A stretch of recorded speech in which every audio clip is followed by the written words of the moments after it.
એ કહેવાય છે કે રાજમાં દરજીની મરજી ન હાલે, પણ કોઈને ખબર ન પડે એમ અમે કાપડ કાઢી લઈએ. આ રાજમાંથી હેથકનું કાપડ આવ્યું, ઉપર ઉપર નવે નવું લીલું કપડું વાપરી માલિપા જૂના ગાભા ભરી દીધા.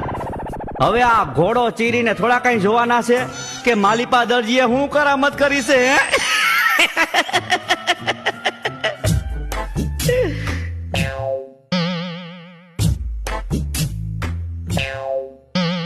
મેરિયા ભાઈ, કુંવરસાનો ઘોડો તૈયાર છે? અરે વાહ, આ તો લીલુડો ઘોડો. હા, જાદુઈ ઘોડો એકદમ તૈયાર. કુંવર માથે બેસે એટલે ભાગશે તબડક તબડક તબડક તબડક. ખરું ને કુંવરસા?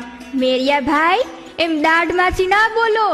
ખાલી ભાગશે જ નહીં, ઘોડો ઉઠશે પણ ખરો. કુંવરસા, સાચો ઘોડો